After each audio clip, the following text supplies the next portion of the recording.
Hello, this is the Intellijel Metropolis. The Metropolis is a 8-step analog step sequencer for Eurorack synthesizers, but it has a slightly unusual design principle at its heart. On the face of it, it looks like a traditional 8-step sequencer, and it certainly does that traditional 8-step sequencing thing. This is the Intellijel Atlantis that it's triggering here via gate and pitch, by the way. We have 8 sliders which have lights in them to indicate the current state, and a little screen which will tell you what that note is currently playing. And if you adjust the sliders,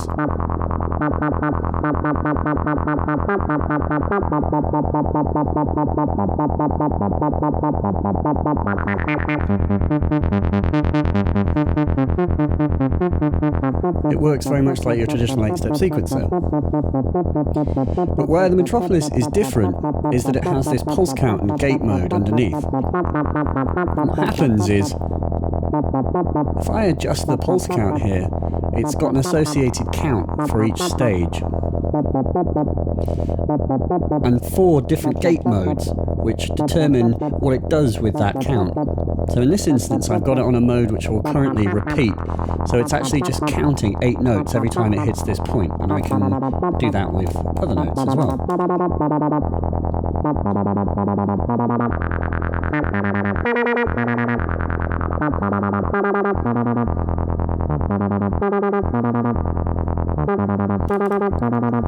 And of course there are 3 other gate modes, so there's one that's basically like a slide, a sustain,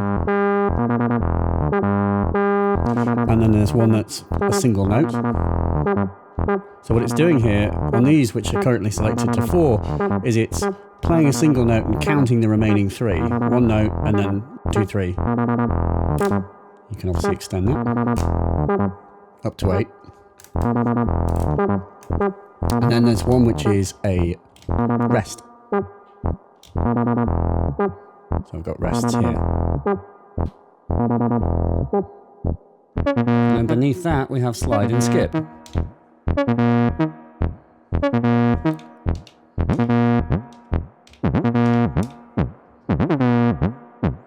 can hear that it has a very kind of 303 slide. We have an associated slide amount here. I'll take these off. I can double tap these and introduce skips. It then misses out these blinking stages. You double tap them again to get rid of the skips. And that's pretty much it. It's a very simple principle, but it is actually quite unique. And it lends itself to making these kind of groovy electro-acid sequences, which is probably why they called it Metropolis. I think the folks at Intellijel are fans of Drexciya, Jeff Mills, and Detroit.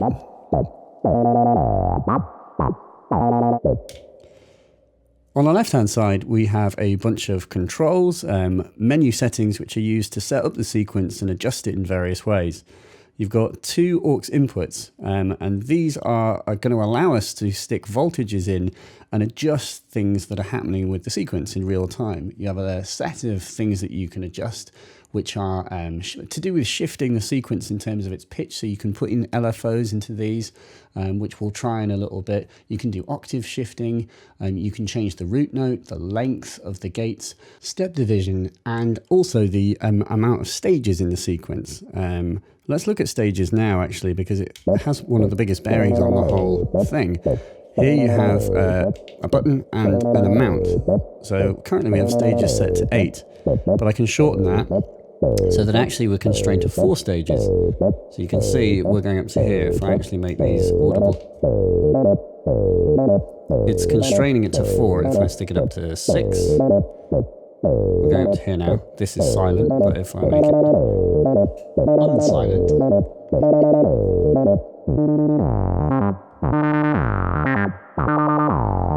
what's interesting is that you can take it to 8, but you can actually take it beyond 8.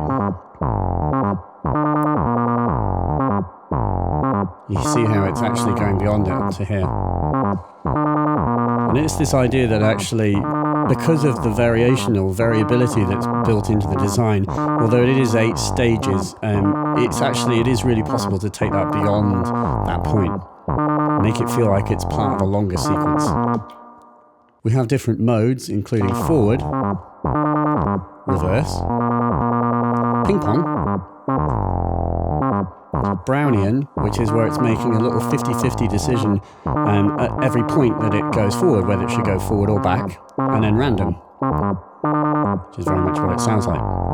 Beyond that, we have fixed modes, and fixed mode is slightly different to the traditional stage mode. In fixed mode, when we go into stages, we'll notice this now says pulses 8. So what this is like a little allocation of pulses. We're saying I'm going to give you 8 pulses, and when it's counted up 8 pulses in its entirety, it will start the sequence again. So this is 4, 5, 6, 7, 8. It's playing 2 notes of this. If I increase that, it'll start to find its way onto here. But if we drop these down, it extends out. We've given it 13 pulses to choose from, to use up, and it's using them up. If we do this, it will use them up even earlier.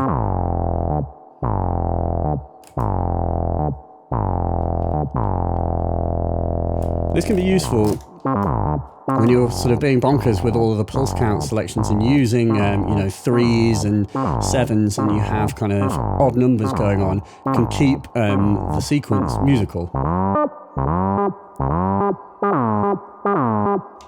2 different ways of working, and there's all those modes as before, but also in fixed mode. You have swing,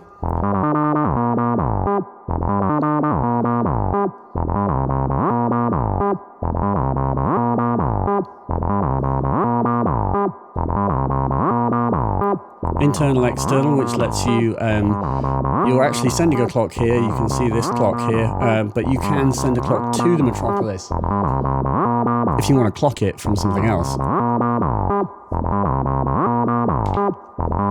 This division setting here lets us send a slower, more divided down version of the master clock.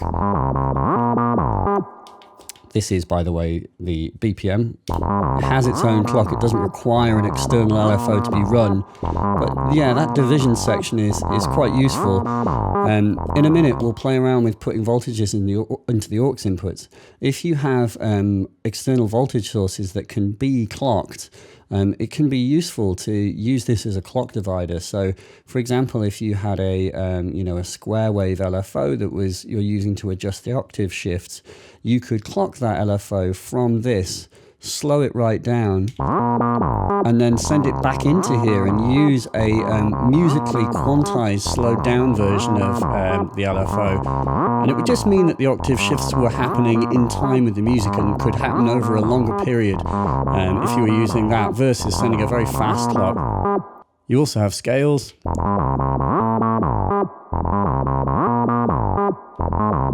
A bunch of different ones, with the broadest one being chromatic mode. It will always quantize the output through the pitch to, at the very least, chromatic scales. So you can't, unfortunately, have completely smooth pitches coming out of here. That will always be kind of musically quantized. Down here we have a gate time dial,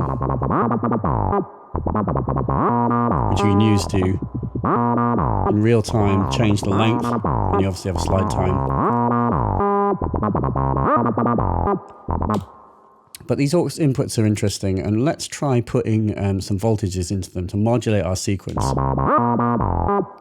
Okay, so here is the output of a LFO, and if I change this to octave shift, stick that voltage into aux B and then turn up the amount.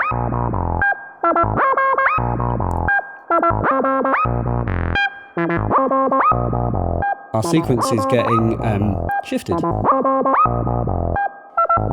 But as I mentioned earlier, what I can do is I'm going to use this clock output from the Metropolis, and I'm going to actually clock my LFO with it. And you'll hear it change.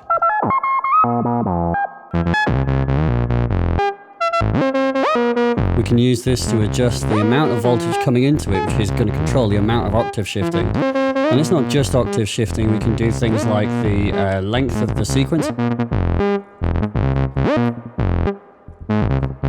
So now that LFO is controlling the length and varying it over time.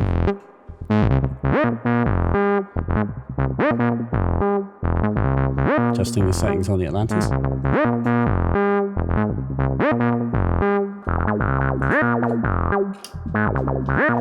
Okay, and I'm going to tap the second output of that LFO, and let's do something with aux input A. The second output is a square wave.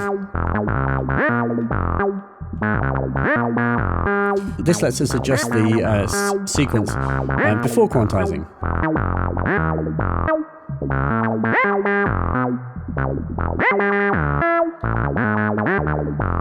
Okay, so we just made a few adjustments, adjusting the LFO timing.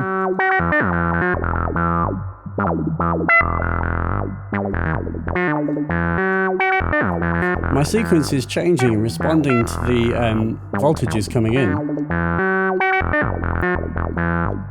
It's really interesting using things in this way. It's kind of unpredictable. I'm not quite sure what effect the LFO is going to have till you start applying it. You can adjust it with these.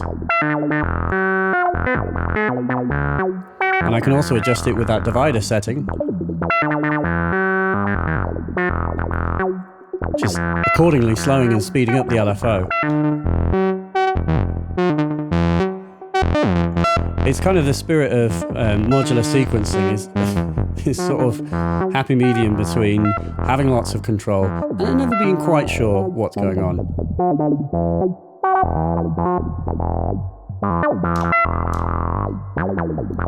But also being quite pleased with the result.